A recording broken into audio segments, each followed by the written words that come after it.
Specialist for the Center for Community Engagement, Environmental Justice and Health, and I am the lead program director of the Climate Justice Fellows. The Justice Fellows program is a groundbreaking initiative led by the Center for Community Engagement, Environmental Justice and Health at the University of Maryland. This 21-week immersive virtual training and implementation program is designed to equip individuals with essential knowledge about environmental justice and climate justice principles. The Climate Justice Fellows program places a significant emphasis on the Capstone Project, which serves as a culminating experience for our cohort members. This project is cohort members led, allowing our fellows to take ownership of their work while receiving guidance and support from myself, Dr. Sukobi Wilson, and Siege. The Capstone Project provides an opportunity for fellows to apply the knowledge and skills they have gained throughout the program to a real-world problem in a community. Now, by addressing a local environmental or climate challenge, cohort members can make a positive impact in their partner community and actively bolster environmental and climate justice initiatives. In this session, our fellows will present their capstone projects. Capstone topics within the session will focus on composting and food sovereignty within Prince George's County, Maryland, digital storytelling and exploring the aftermath of natural disasters, and maternal health and climate change vulnerability assessments. Fellows will showcase their community projects that are dedicating to making strides in addressing climate and environmental injustices. Welcome to this session. Our panelists are fellow Crystal Sue, who is a manager for EV Energy Management, MN8 Energy. We also have Azania Hayward James. She is principal and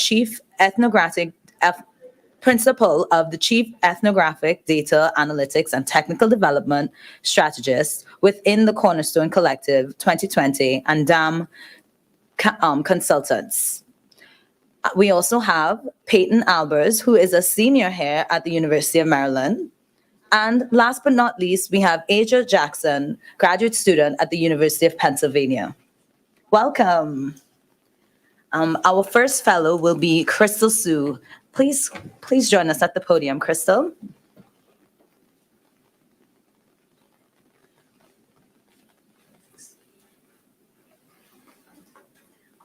I'm Crystal, and I'm going to be presenting my project for this fellowship program about energy justice in Sunset Park in Brooklyn, New York City.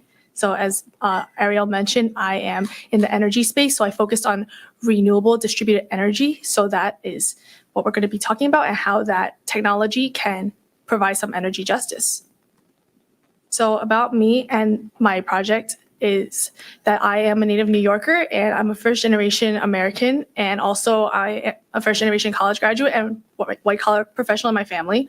And I'm at MN8 Energy, and I am a manager there. And I'm also affiliated with Clean Tech Open Accelerator, which is the largest clean tech accelerator in the world by amount of people. And I studied environmental engineering and economics at Syracuse University for my educational background. So now I lead energy management for DC fast charging in partnership with Mercedes-Benz. This is a $1 billion North America fast charging network that is being built between MN8 and also Mercedes-Benz, where we provide a financial capital with Mercedes.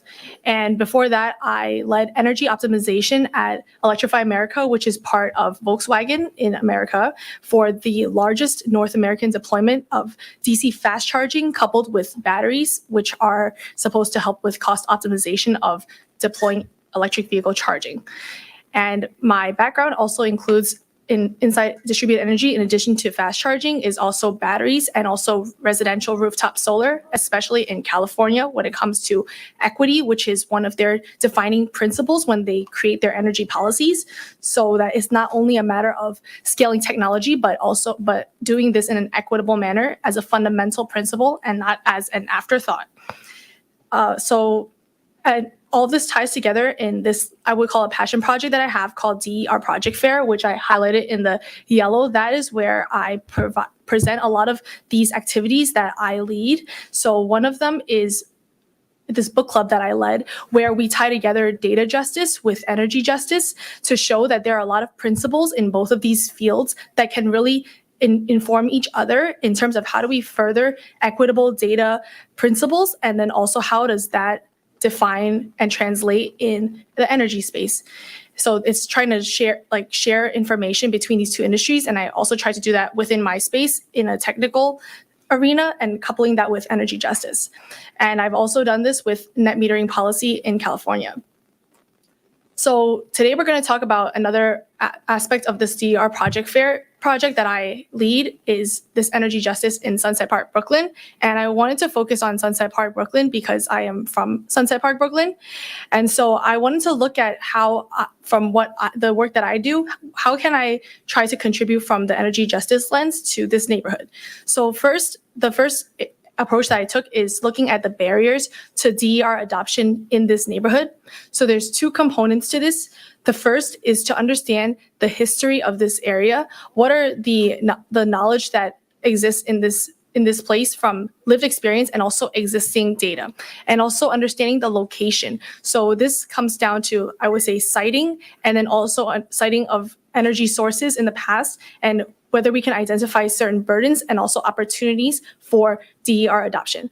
And so just to clarify, in case it wasn't clear, DER is distributed energy resources. So this is energy that is located at the customer site. So it's not owned by, let's say, like by Constellation or any of like these utilities. It's owned by customers. So like if you have an electric vehicle, that is a DER. If you have rooftop solar, that is a DER. And also if you have your own battery to store solar power, that is also a DER.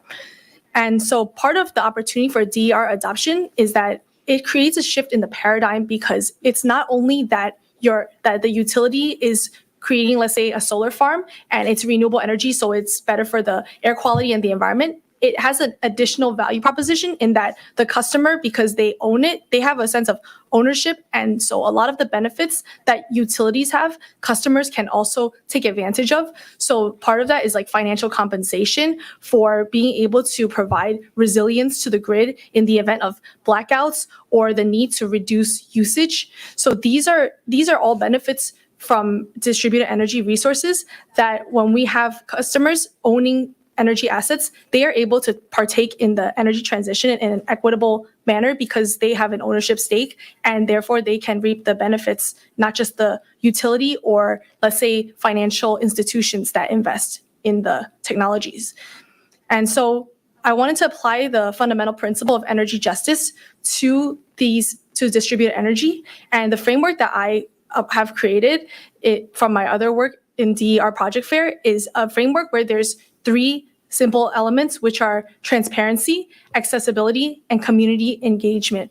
So then I apply this to these three markers of energy justice to current and historic conditions of Sunset Park, DER technology, and understanding the New York City policy lens to see how do these 3, transparency, accessibility, and community engagement, how do they map over to the policy arena in New York City, and where are their gaps? So for transparency, when I'm talking about the energy equity framework, I'm talking about whether or not the community can understand the discourse. So if there is some type of policy proceeding, and the community cannot understand or follow what the discourse is about, this is not going to be this just right off the bat, that's not transparent. Like without understanding what the topic is or getting into the details of that, if it's not transparent, it's just, we're going to have a hard time being equitable. And then the next to build on transparency is accessibility. So the solution needs to be accessible, because if it's not accessible, they cannot engage. So if it is transparent and the community can follow the story and the discourse, but they cannot access the proceeding and engage with it, then this is also going to hinder the energy equity. And then lastly is community engagement throughout the development, evaluation, and refinement of the proposed solution. So we need to ask ourselves throughout the entire discourse, has the community engaged with the discourse, and how have they engaged? Is it that we have a small select group of policy experts and economists coming up with the decisions and then asking the community in a survey fashion, because that often happens. And when we have that, oftentimes it is because the process is not accessible. So the community is an afterthought. So all of these three are quite connected, and without one of them, it is quite difficult to develop an equitable energy framework. So now we're going to apply what we just discussed as the backdrop to Sunset Park, Brooklyn. So here, this screen grab is from the CGIS tool. So this is the federal tool for like economic justice screening and environmental factors. So here I looked at a area in Sunset Park, Brooklyn. So you can see like there is like on in the street where there's like all these like restaurant symbols, like that's 8th Avenue, and that's where a lot of the Asian businesses are. So it's like immigrant owned, and they open these small businesses. Like this is a big way that they create economic development in their area. So it's like these restaurants and like cafes and hot pot and this kind of stuff. And so this is like an opportunity, because if there's all these small businesses, you can think about the amount of energy that they're using. And so we want to understand where the opportunities are. So first we identify this area, and we can see that it's identified as disadvantaged because it meets more than one burden threshold in the CGIS tool, and also associated socioeconomic threshold. So because I see that information there, then I dig deeper to understand what are the socioeconomic thresholds and what are the burdens in this area. So first, we want to look at Sunset Park, the racial breakdown. So we can see is 70% Asian or Hispanic, and then 32% other. So from this slide here, I want to say like this neighborhood in Sunset Park is basically like 100% Chinese. But then there's like another like couple avenues down, like 4th Avenue, 5th Avenue, 6th Avenue is more like Hispanic. So, but all of it together is Sunset Park, Brooklyn. And then so here we can see as a whole Sunset Park, this area is 72%. They're not in the poverty section, and then below is 28. So it's like basically 1 in 3 is living in the poverty. So we can say that there's a prevalence of poverty in Sunset Park. And when there's poverty, there's an indicator for other life outcome metrics. So that's why I look deeper into what those other metrics are. So one of the categories in CGIS is the workforce development.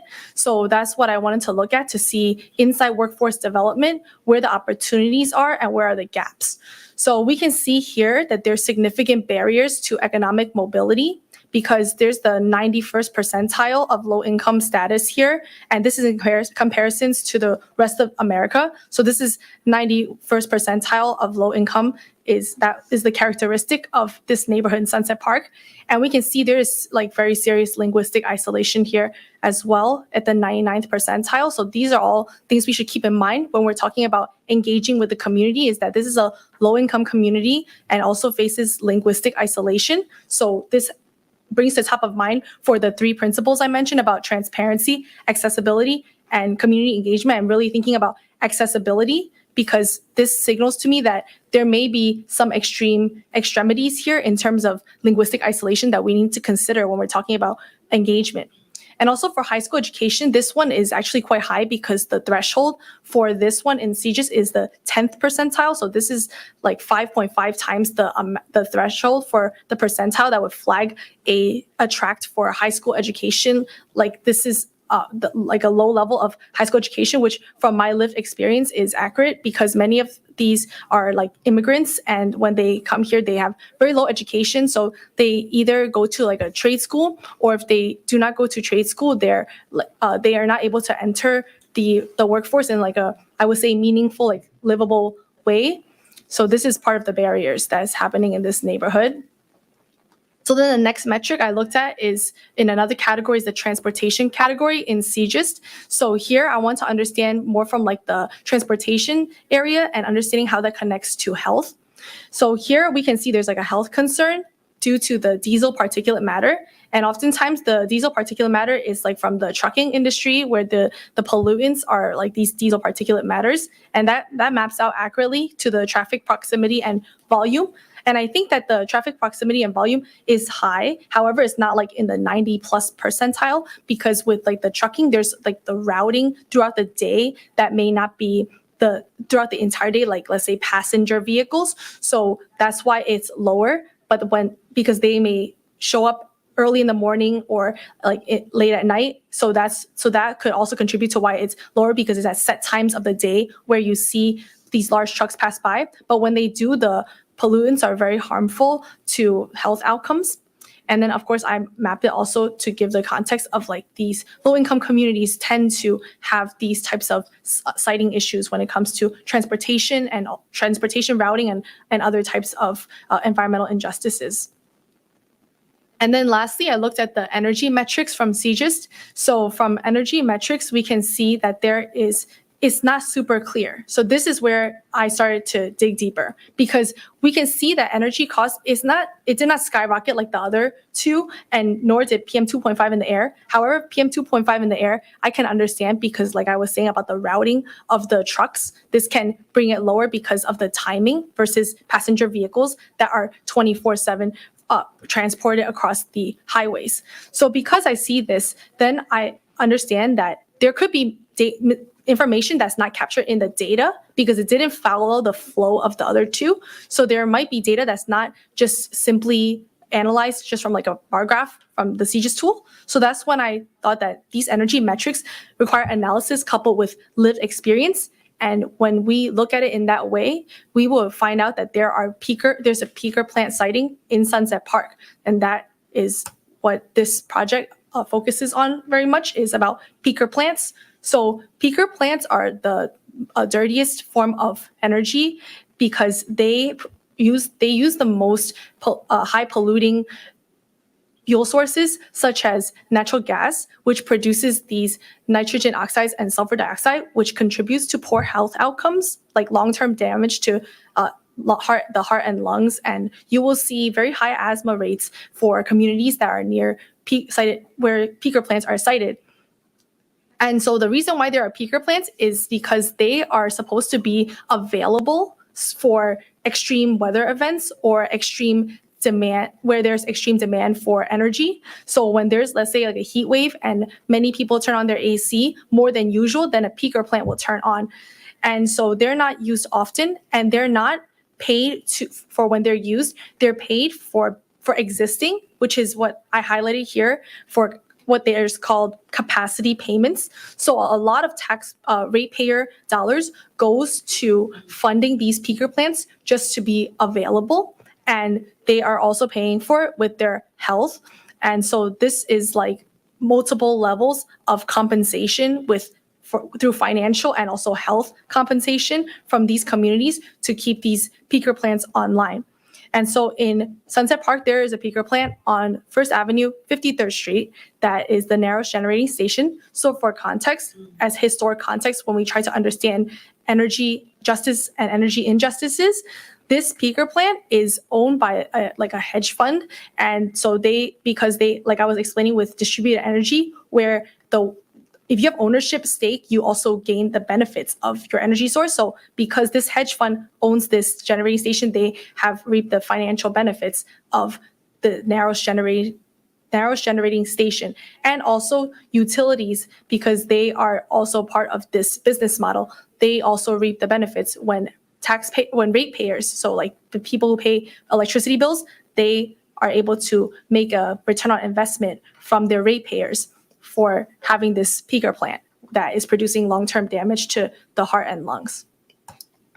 So then now we're going to talk about the proposed solution, because there is a plan to phase out the Narrows Generating Station peaker plant by next year.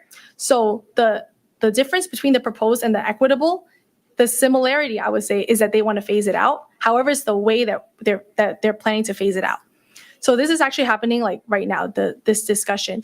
So the proposed solution is that the hedge fund, the Boston-based hedge fund ArcLight, they would like to repower this generating station and use more efficient technology that is still natural gas, but more efficient, so it will lower the emissions from natural gas. But they will still continue to keep ownership. So they will still continue to reap benefits of this solution.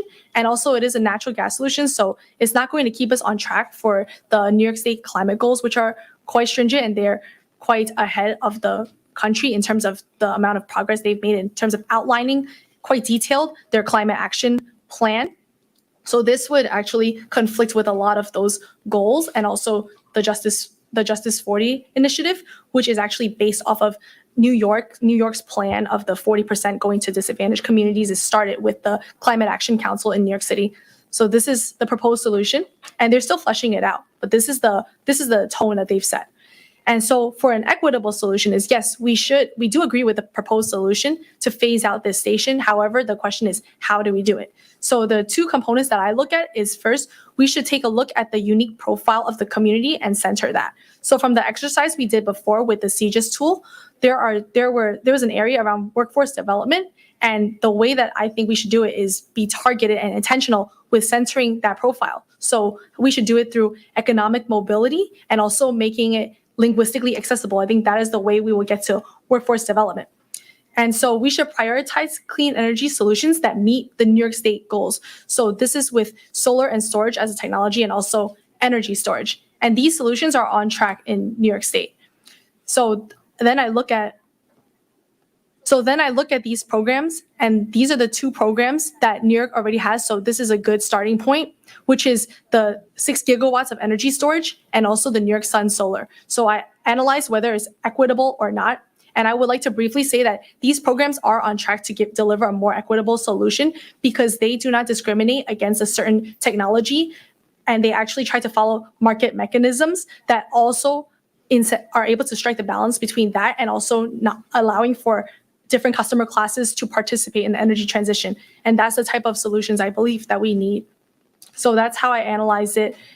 They have a lot of open access information to increase the accessibility, to overcome the linguistic isolation, and also to allow those who may not have originally thought of these technologies to actually go on their website and look for financing options and also incentives, there's quite a rich number of incentives that are described there.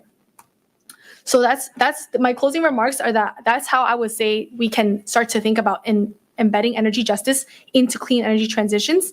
It's about remedying current and historic injustices, and also in my case through distributed energy, and identifying the community representatives who can speak to workforce development and creating these implementations that are really important for embedding the knowledge inside the community for the policies and the funding decisions, which are like the two very key areas to actually actualizing, going from theory to reality. So this is what I found through my project. Okay, thank you.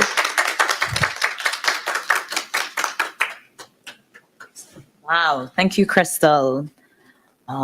We have our next fellow, Peyton Albers. I will start the slideshow. Whenever you're ready, let me know. Hi, so like Ariel mentioned before, I am a senior here at UMD studying environmental science and policy. And so my presentation today is going to be on City of Baltimore Food Policy and Planning Division. Peyton, so sorry. One sec.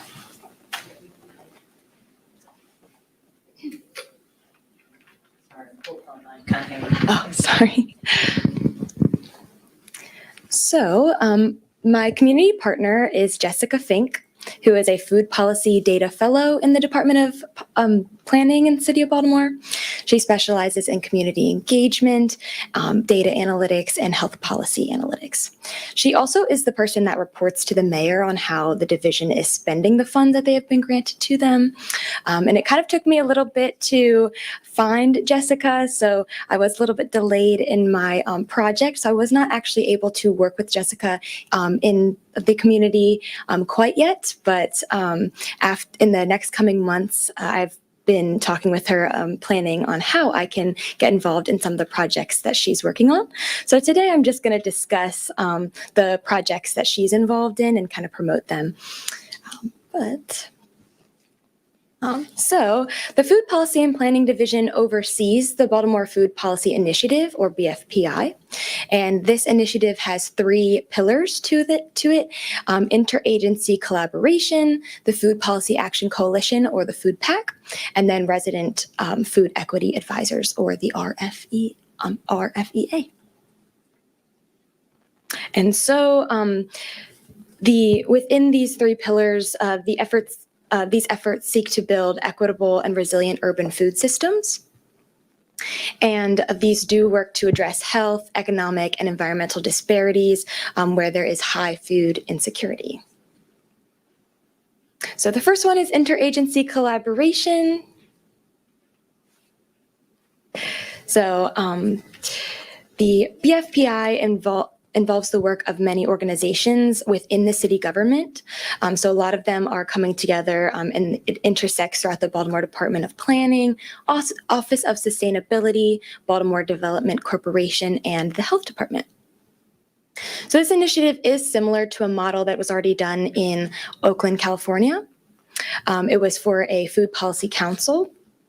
And we kind of follow this model where city government initiates a food system study and then passes a city council recommendation to then create a food policy council, and then a nonprofit is selected to house the council. So that's a little bit similar to the BFPI with their work, but yes. And then these stakeholders collaborate and they take responsibility for the implementation of the recommendations that were set forth by the Baltimore Food Policy Task Force. And then the next one that we'll go over is the Food Policy Action Coalition, or Food PAC. So these food system stakeholders are going to be outside of the city government. So this could include restaurants or urban farm owners. So these stakeholders are currently working on local food systems projects in nutrition, hunger and food access, schools, gardening, sustainability, and urban agriculture. So there are over 100 stakeholders representing 60 organizations. And again, these are organizations that are outside of city government.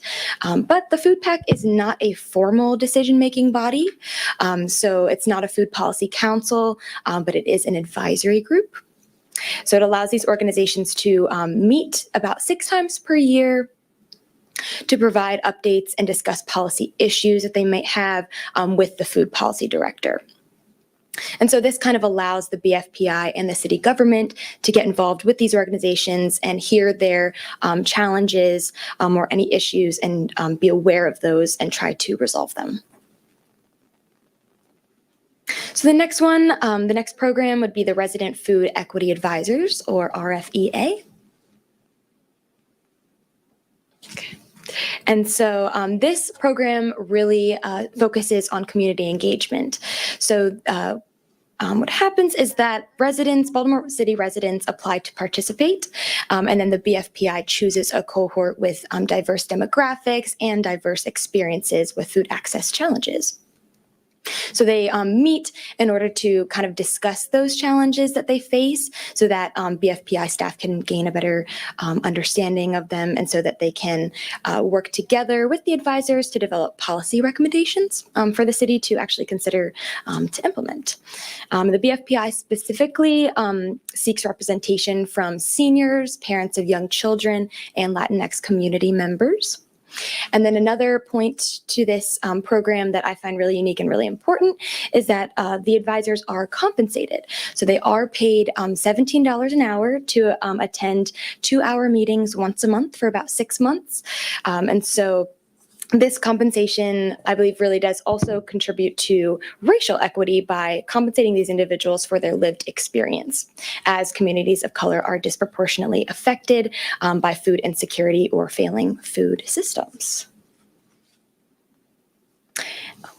So then next, I'm just going to go over the Food Policy and Planning Division's $11 million American Rescue Plan Act proposal. So it's called the Improving Nutritional Security, Food Access, and Food Equity in Baltimore City During and After COVID-19.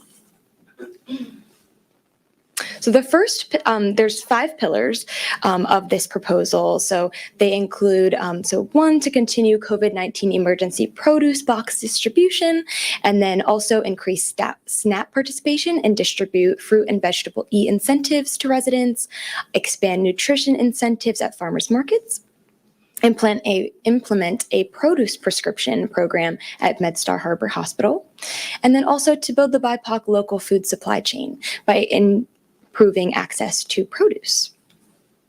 For the proposal, the $11 million that they received from the city was a monumental long-term investment into the city's food systems. And this proposal does come with a lot of goals, both short-term and long-term. Short-term goals including to supply food insecure residents with healthy food options and to mitigate the risk of COVID-19 transmission, which was during the pandemic. And then also, they do have long-term goals to create a diverse and resilient urban food system that can overcome threats to the food supply chain through urban agriculture, establishing a produce prescription framework for the city, and developing policies that will incentivize and support food access and nutritional security. And then lastly, again, like I mentioned, I was not able to actually get to do some work with Jessica yet in the community, but we do have a couple plans of how I can get involved with her and this division. So that includes attending the RFEA meetings and also serving as a note taker. And then some of the discussion topics that they might be going over within these meetings will include digital literacy and also online SNAP programs, where advisors can actually meet with representatives from Giant, Safeway, and Amazon about their online SNAP programs. And then also just a little bit more working with writing and then researching for projects and also possibly getting introduced to GIS mapping. So even though it took me a little while to get connected with the community partner, I'm so grateful to have found Jessica, and I'm so excited to work with the Food Policy and Planning Division to gain real-world experience with community engagement and creating resilient urban food systems. Food justice is environmental justice, and I look forward to gaining experience and eventually finding a related career. Thank you. Thank you. Thank you, Peyton. I just would like to interject and say what a variety of topics we have within our panel today. And also just to let the audience know that these capstone projects are meant to be first stages or second stages and meant to just continuously work within these communities. So it's okay, Peyton. It's very difficult to, I know that was one of our challenges. You know, people are very busy right now and just trying to work with community partners, and they are definitely have their own stress levels and are at their capacity. And within the summer, everybody's moving very quickly. So that's okay, Peyton. But thank you for this lovely presentation. And Crystal too. I mean, I can't wait for the next one. We do have Asia coming up next. And I will start the presentation. Hi, everyone. Thank you. I'm Asia Jackson. My background is biological engineering with a concentration in natural resources from North Carolina A&T, but I'm also pursuing a master's in sustainability. And today we're going to be talking about justice for St. Croix, and it's going to be up there soon. Thank you. So with Justice for St. Croix, I really, you can go to the next slide, please.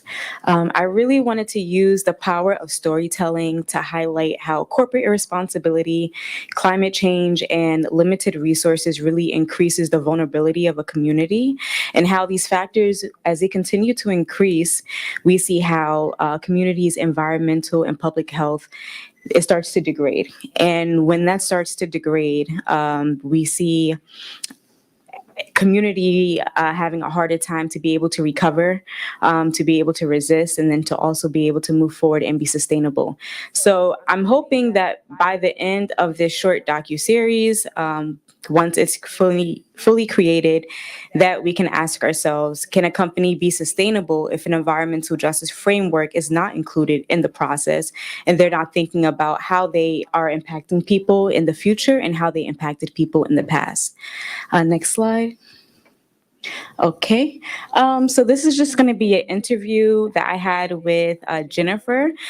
She is St. Croix Environmental Association. She's the executive director, and we're going to be talking about what happened in St. Croix and the corporate irresponsibility that took place, how this community was forced to deal with inhaling sulfur dioxide, hydrogen sulfide, and the effects that came from it.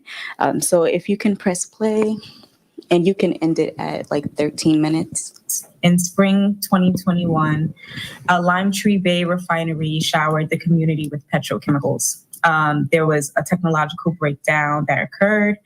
Oil droplets were released in the sky and carried west by the wind. Can you please describe what that experience was like? And just to be clear, there had been a couple of other incidents with this refinery, which had only at that point been open a matter of months at that point, including gas clouds, visible gas clouds and odors and releases that were making people sick.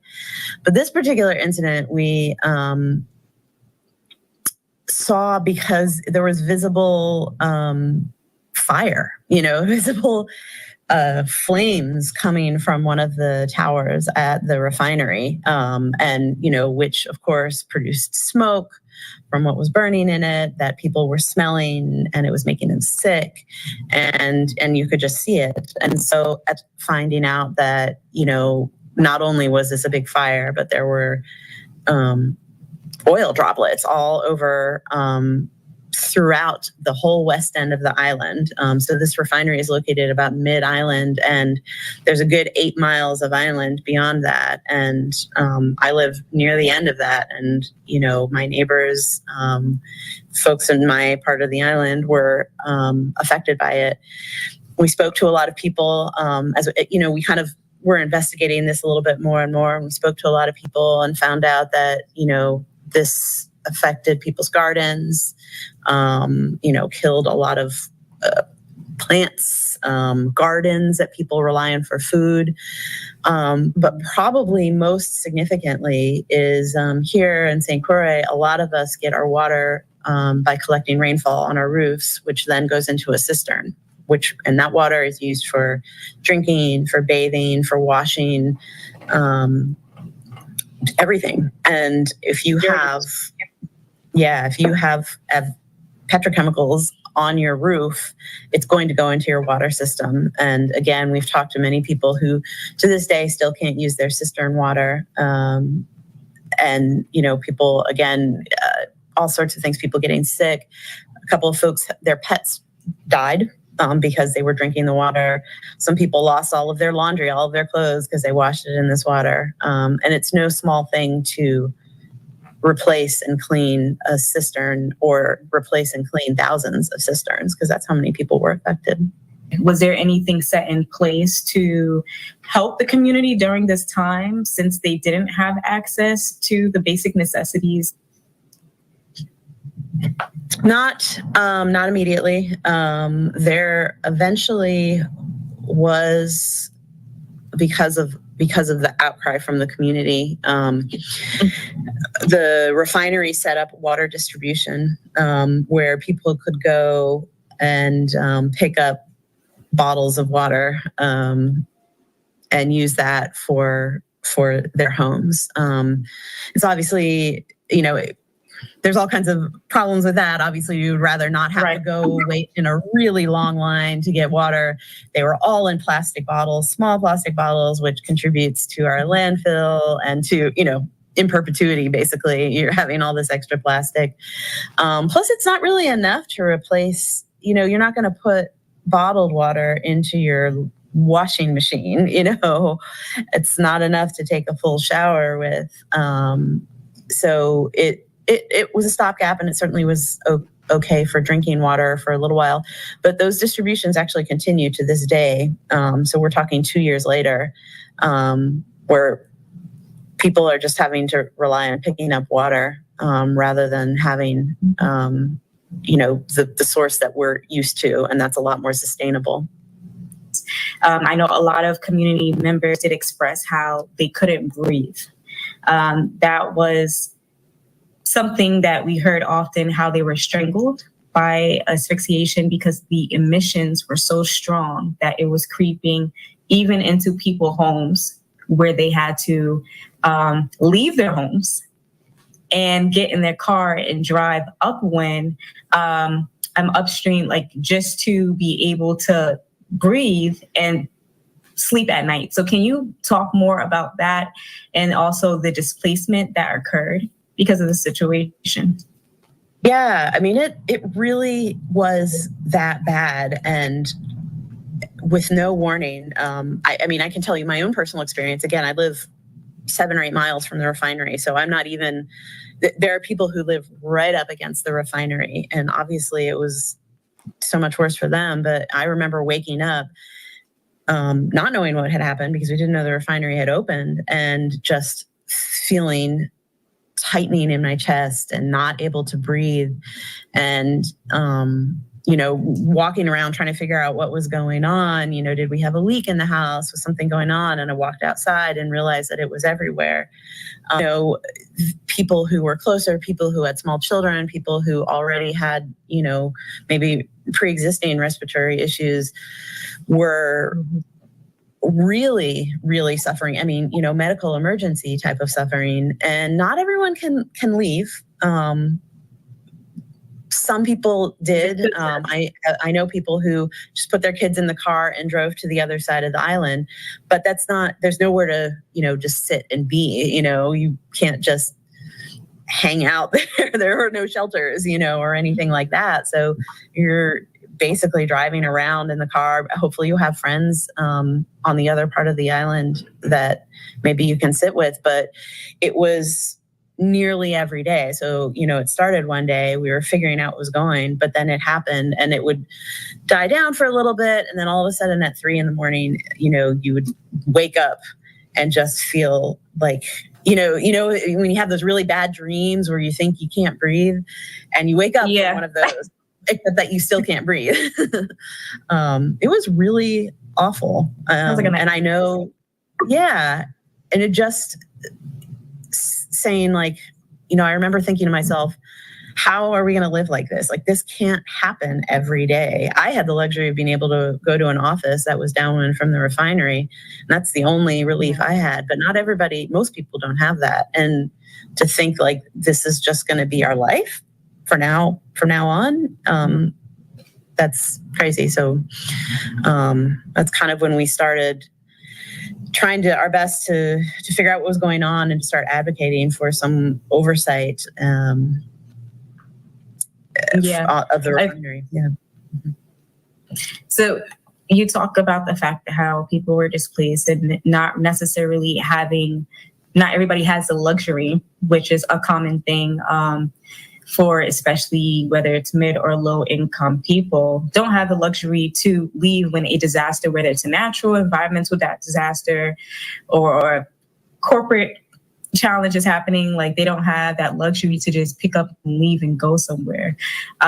Was there any type of reparations or any funds given to help people go somewhere else, to put them in homes so this way they weren't homeless, their kids, newborns, you're talking about pets, elderly who probably, like you said, have other type of might have other type of diseases that they're dealing with. Was there anything done on that end? Nothing. No, nothing at all. Yeah. We are, so there's the issue of, not having resources, individually. But then also we're an island, so there isn't that much room to move. We can't you can get in your car and you can drive a couple miles one way, but it was more than half of the island that was affected by this. Everything downwind was feeling it. So there's just, you can only go so far, from that perspective. Population of. And can you tell us what exactly is the population for the downwind that was impacted by this? It's about 20,000, I believe. Yeah, it's about that, give or take. Yeah. So I can't imagine that many people trying to figure out what's going on, not in the loop. Was there any type of notice that was given out to the community saying, hey, this happened with Lime Tree Refinery, there's been an accident? There was no notifications given out, no warning, so that other people knew what was going on. No, there really wasn't. There was a school, a high school that closed right nearby. Because of that, there were businesses that closed. The BMV closed, our Bureau of Motor Vehicles. So there clearly was something happening, but it just wasn't, being treated as the emergency. I think that it really was. So at this point, there's an outcry of the community, and they're stating. Thank you. So yeah, about the situation in St. Croix, there has been multiple violations that took place with Lime Tree Refinery. I mean, from 1970, I believe, to 2008, they released like 1 million gallons of petroleum into their only aquifer. We have where the system was actually shut down, and it came back on due to the Trump administration. Wanting to make more money, thinking about the economy. But when you look at the challenges that the community had to deal with, is it worth having this refinery there and they're not having the proper protocols that's necessary? There's no proper maintenance. There wasn't as many air monitors outside of downwind, so they weren't able to figure out on what scale was this challenge happening. So like moving forward, my goal in the process is to meet other leaders. Working on this docuseries requires a lot of research. So it requires for me to, right now in phase 1, doing the research, the virtual interviews, understanding how does this problem affect St. Croix, but then also how does climate change happen? So we have category 5 hurricanes that took place. There was 2 of them. We have Hurricane Maria and we have Hurricane Irma. After that devastation, we're talking about in spring 2021, that's when Lime Tree Refinery had their major explosion. And mind you, from these hurricanes, most people, their roofs weren't repaired. So imagine how strong these fumes are if you don't have a proper enclosed space. So at this moment, we're working on moving forward. By next year, I hope to be in St. Croix and actually get in-person interviews, actually work with the community members to understand how they were affected and to see what is it like now moving forward. Clearly, they don't have as many resources. So if you want to, go to St. Croix Environmental Association organization website, and you can always donate to their causes. But thank you very much. That is Justice for St. Croix. And that's all. Thank you. Thank you so much, Asia. Thank you. Before I introduce our next panelist, I just want to ask you all to move down a little bit because we want to ensure that you are in the screen.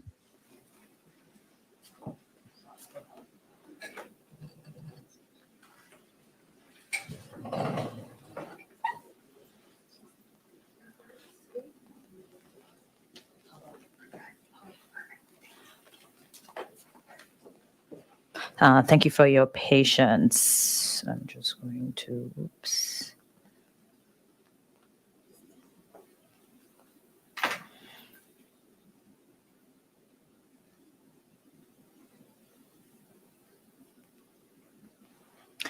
I apologize. Thank you for your patience. We did have some difficulty with this presentation, so that's why the slides were not up. So.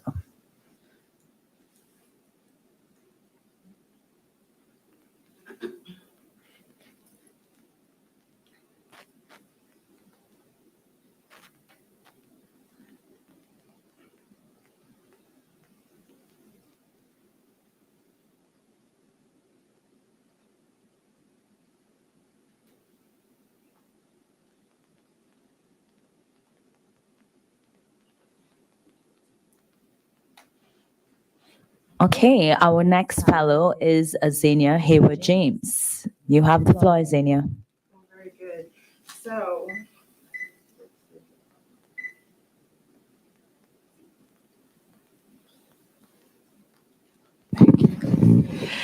Ooh, it's my turn. Oh, wow, I'm bringing up the rear. I'm super excited. So my name is Azania Hayward James, and I am the principal of a consulting firm that I started right after the pandemic got off. Left my nice, comfy sort of government job and started this firm. So I'm the principal ethnic data analyst of the Cornerstone Collective, and I previously worked in data analytics, but I found out that it was very important to focus that effort or that skill set in community-based organizing, because a lot of times we have the passion, but we also need the numbers behind it because data drives decisions. And so that was the start of my organization. Another link to that is the topic that I'm speaking about today is African American or Black maternal health and mortality. It is a problem, even in the first world, as the US is known, that is more egregiously occurring more than any other so-called developed nation around the globe. It doesn't matter if the woman has, because we say, get education to the community. Lack of education, a lack of knowledge, get jobs, build wealth, buy a home. And I have more friends that I can tell you who are dealing with infertility and have all of those things. I can tell you, and I always like to start with personal stories, that ethnographic data, that's what that is about, sharing our lived experiences, and especially when we're working with communities and vulnerable ones. They may not have the laptop or the technology to know everything that's going on, but they live it every day.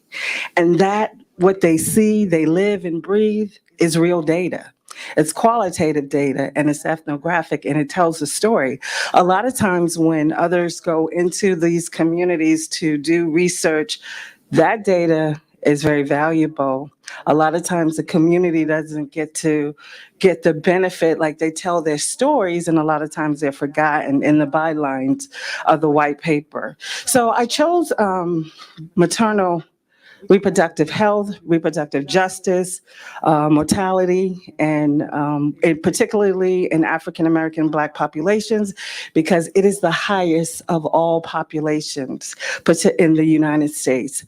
Black women are dying at a rate of 3 times more than all other races. The closest that gets to is our sisters who are Native and Indigenous women, but Black women are at the top, again, regardless of their economic status or their education. So we have to change that. So what you see on here is a woman who is African American and talking specifically about abortion, but access to all health care for whatever reason is needed is a part of the problem why we have Black women dying. And so I wanted to start with that kind of opening, and then we're going to look at a little bit of a video that talks about a couple of families who are dealing with this issue close and personal.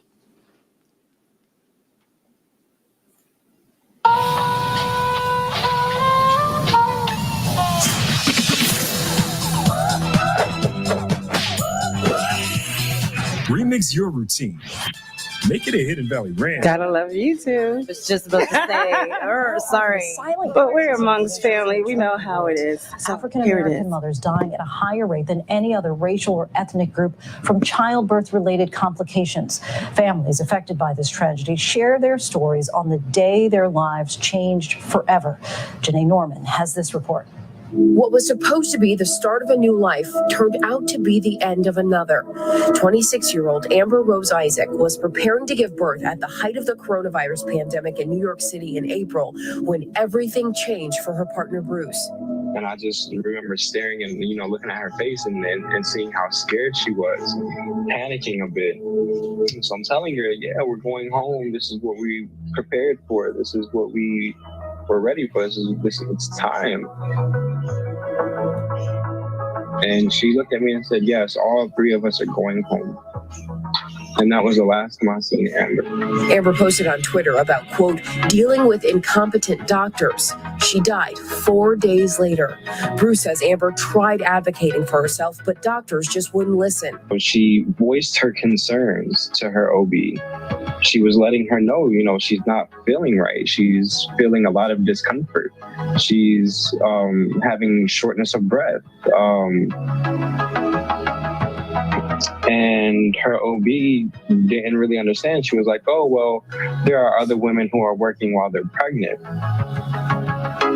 So that right there just told me she didn't really care about Amber. In a statement, the hospital spokesperson saying 94% of our deliveries are minority mothers, and Montefiore's maternal mortality rate of 0.01% is lower than both New York City and national averages, adding any maternal death is a tragedy. Amber's story is not uncommon. July 2nd, 26-year-old Sha'Asia Washington died during an emergency C-section. And July 27th, Yolanda Kadima, a doula and mom of 7, died giving birth to twins, also during an emergency C-section. Experts like Professor Deirdre Cooper Owens, who's written about how race and gender impacted American gynecology, say the struggles these women face throughout their pregnancies and childbirth all come down to racism. You see that class and status tend to matter. The higher up you go, right, the kind of better protected you are. That doesn't exist for Black women because we're all experiencing racism in the same way. So when I walk into the office, nobody knows if I'm married or have a PhD or what my income is. The assumption is I might be lying. Maybe I'm promiscuous. Maybe I don't eat well. I should still be given fair treatment and equitable treatment by my doctor. My first pregnancy, my birthing experience was pretty traumatic. And then he actually punctured my spinal cord. I was temporarily paralyzed. We were so excited about bringing Jason to this world, and then the last 2 or 3 days of his birthing process was too tragic. I was bullied and I was abused emotionally and physically, in the sense that consent was not asked for as often as it should have been. It took me a while to find a provider that I trusted and that respected me. We lost him due to what is known as HELP syndrome. We found out later on that his death could have been prevented, as well as the traumatic birthing experience that she experienced. So many Black families with similar stories, and these experiences add to a mistrust between the Black community and the medical community, a relationship with a long, dark history dating back centuries. Enslaved Black women were experimented on, particularly during the 19th century, so a little bit in the 18th century, but largely in the 19th century as obstetrics and gynecology became more formal and accepted branches of medicine. Marion Sims, known as the father of American gynecology, pioneers the surgery to correct this obstetrical fistula condition. People didn't know that he experimented on enslaved women. They didn't know that 2.5 years into his experimental trial, when his white medical assistants quit, he trained these enslaved women to serve as nurses. They were still his patients. They were still his slaves that he either owned or leased, and they still served as surgical assistants. So that part of the story was left out. The success of James Marion Sims earned him the nickname of the father of modern gynecology. But his legacy is marred by the fact he earned it on the backs of Black slaves through non-consensual human experimentation without anesthesia. Now, doctors like Jennifer Lincoln, also an OBGYN, are fighting against present-day health disparities. To this day, Black people are less likely to get the same treatment in terms of pain medication. They're more likely to wait longer in the emergency room. They're less likely to be taken seriously. It's a holdover from the days of slavery. And in my field, this plays a huge role in the Black maternal and morbidity crisis. The call to action: doctors, nurses, anybody in the medical field, check your implicit bias. Staggering statistics show Black women in America die during childbirth nearly nearly 3 times more than white women, making the United States one of the most dangerous developed countries in the world for Black women to give birth. And doctors say the issue for mothers extend through pregnancy and postpartum, and also impact Black babies, who are more than twice as likely to die than white babies. So higher rates of complications related to childbirth and pregnancy as well. It's huge. And so, questions in your heart about that. So yeah, this is a really important issue. And the intersectionality with climate change exacerbate these outcomes. Before I go on, I would be remiss because I had to give a dedication that is really important. So I want to venerate Sister Dolly Burwell. She was one of the activists in Warren County in the 1980s who really was that was the impetus around the Black environmental justice movement. And she was a mother of 2. And so I wanted to venerate her in this space of talking about African-American reproductive justice and the intersectionality of environmental justice and climate change. So thank you so much. So we can move. So like I said, data drives the decision making. And basically this is what is just giving you some vision of the data, what it looks like for what the video talked about. You see the numbers, they're clear, right? Who's at the top? Let's go to the next slide. Thank you. Again, this is over a 4-period time. And so you would think with all the technology that we have, all the money that is invested in so-called the health care system in the United States, we're missing a huge population of women, Black women. And Black women make only 14% of the US population, but we're at the top of this.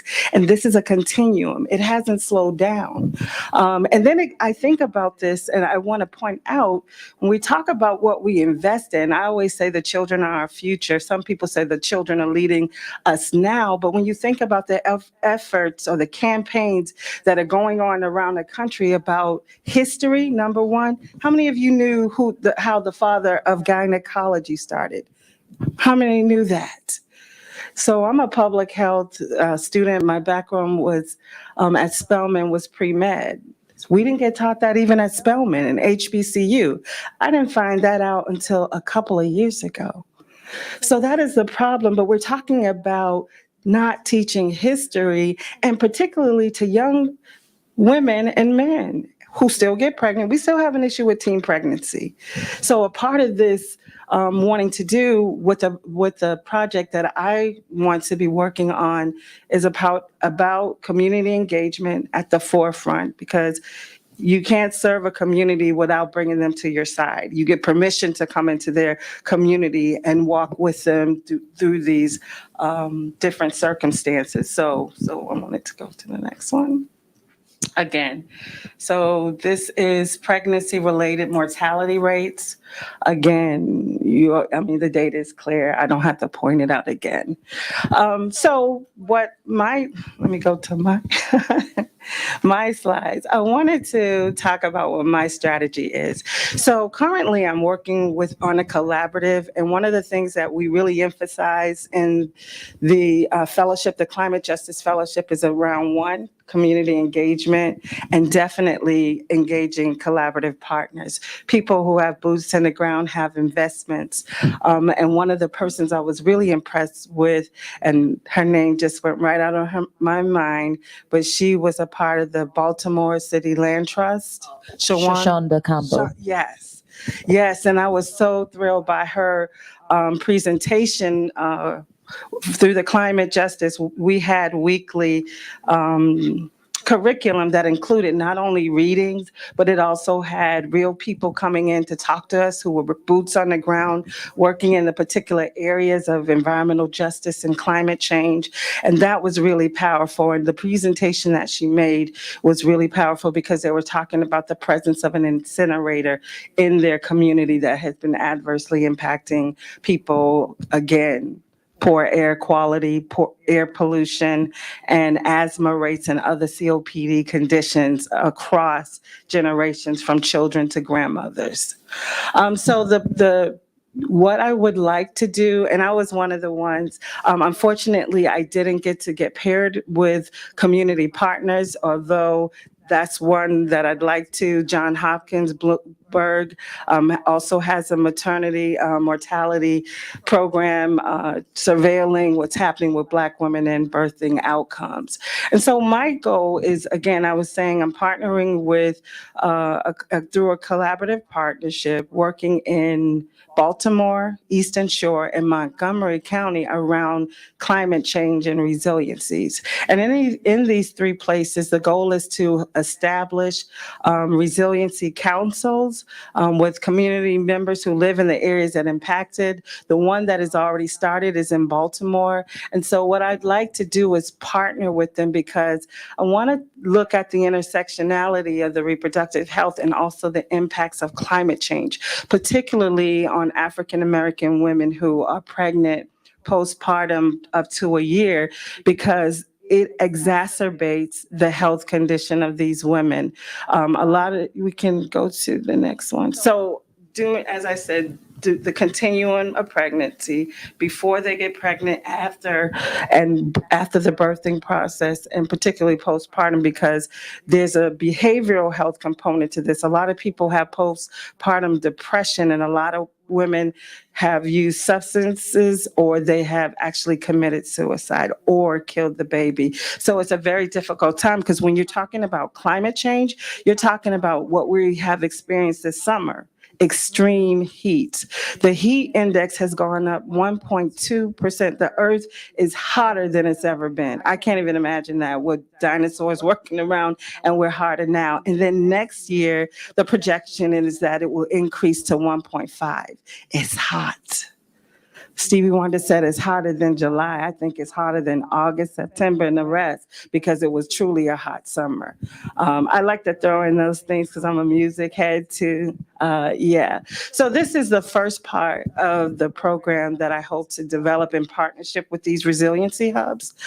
Because when you talk about resiliency hubs and address to climate change and adaptation, you're talking about a safe space that people can come if their power goes out. I don't know about you, how many of you have, and I like to get audience participation too, how many of you have experienced power outages lately this summer? Did anybody besides me? Yeah, I recently just got back from a trip and had to go to a hotel, and I was working on my presentation and the lights went out. And I was like, oh my God. And I spent the next 5 days in a hotel. Now, everybody can't do that. I had to do it. I had no choice. But people don't have the resources. When you're talking about the communities that we're working with, we're dealing with a lot of cross-sectional intersectionality. Food deserts, food insecurity, housing insecurity, people having to make the decision to pay bills or buy medicine. So that's why this is really important. And then when you look at the conditions that are happening to a population that already has a high vulnerability. Preeclampsia is when the pregnant woman's her blood pressure is high, and she also has like edema, holding fluid. These all lead to death. These are some of the primary reasons why women die in pregnancy. To the right side. And then, like I said, adding the layer of climate change with the extreme heat, everybody doesn't have air condition. Our elders are vulnerable. Our medically vulnerable already is amplified by this. So again, this one of the things that we really want to look at through this project. So that's the first strategy, is to address those things. These are more, so we can go forward. The second part is to set up a community-led African-American maternal morbidity and mortality climate impact surveillance registry. And that definitely comes straight from my CDC life, ATSDR.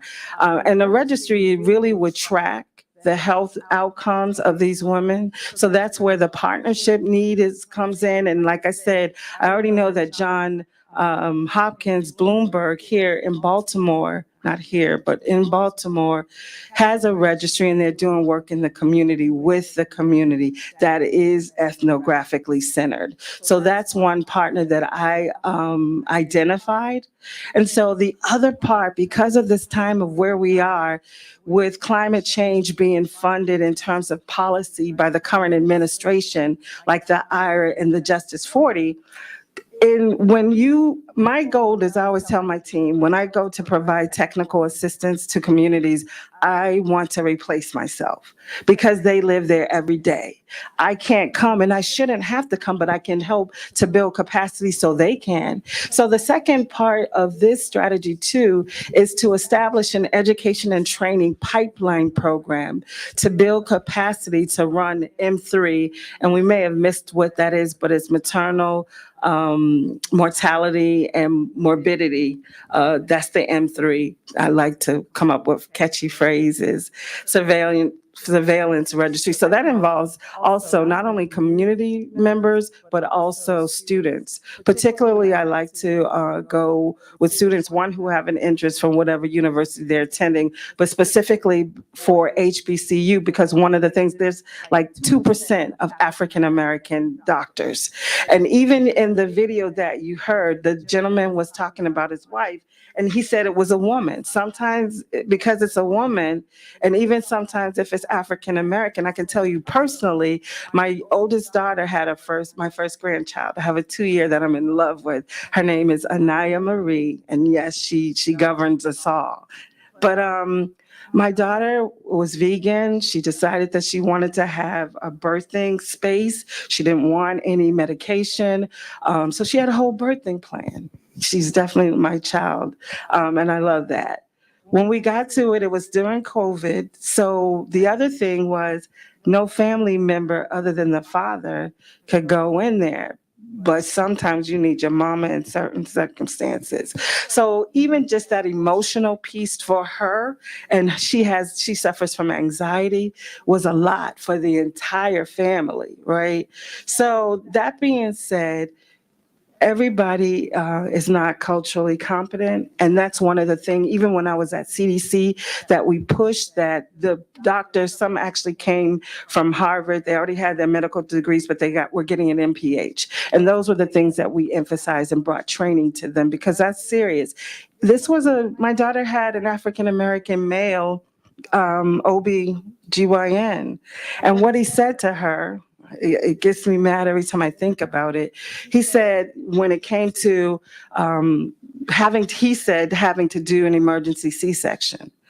This is her first baby. She doesn't know. She doesn't have her mom with her, her sister, her grandmother, her auntie. And he said to her, and this is what she told me, he said, listen, you want to have your birthing plan, or do you want a dead baby? To someone this is your first baby, anxiety is already there. Why would you say that to a young woman? And like I said, he was an African-American man, but this is not being taught. And that's why I focus on the ethnographic data. We have to center our work on the cultural reflex of the people we serve, whoever they look like, and however they show up. And so that is really important to me. The training needs to happen, but we also need to have boots on the ground in the communities with those skills. Like even in the video you heard that one of the sisters said that she was a doula and she still had a problem. I want to tell you the data around so-called emergency C-sections. It's very financially lucrative for doctors. And if you look at the numbers, you see that the number is up. Not unnecessary, but it's financial. And if you look up that history, the American so-called health centers was monetized a long time ago. The only people who could be doctors were white, rich men without the even training that we had today. That's a legacy. It's not to batter anybody. It's what happened. It's the evidence. And in order to solve a case, you need evidence. And so we like to tell the truth, and we like to lead with evidence. So this is the little acronym that I came up with the womb care. Womb is women, wellness opportunities or options for mothers and babies. So in the center of anything I do is the people that I'm targeting. They have to be up front. And CARE stands for community approaches to remedies and resources to eliminate preventable, because most of these conditions that I've shared with you today are preventable maternal morbidity and mortality. The engagement strategy, as it says, is to identify, which I have done, the community-based resilience centered community partners, I said in Baltimore, Eastern Shore, and Montgomery County, development that support sustainability strategies through a social determinants of health, that's an acronym, lens, and to support the building of thriving communities. So that's the two parts of the initiative I'd like to start as a result of my experience here at the Climate Justice Fellowship. I learned a lot because Ariel, Dr. Sakobi, Pam Bingham, and all of the other people, our speakers that we had, and even my colleagues.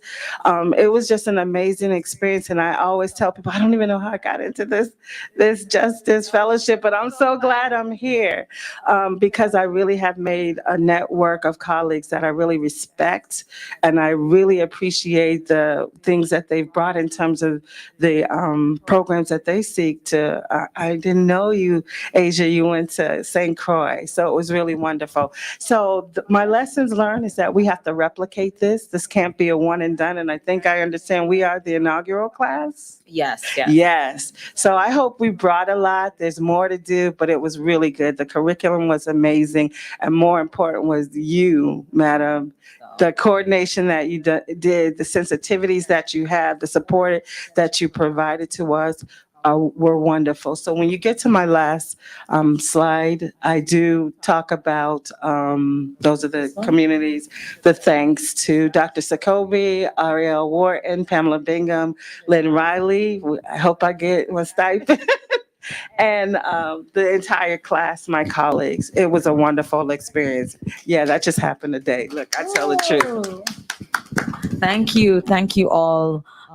Thank you to our panelists and just the entire program. I do agree. I feel like this was very family feeling. And, you know, when you say family, it sounds very toxic, but I meant it. I definitely, I'm always happy to continuously be that support with you all. You all have my number and my email. So with that being said, thank you so much. With respect to time, you know, we have been over. So thank you for joining us for Climate Justice Fellows Session 3. I hope you enjoy the lunchtime plenary and have a good day. Bye.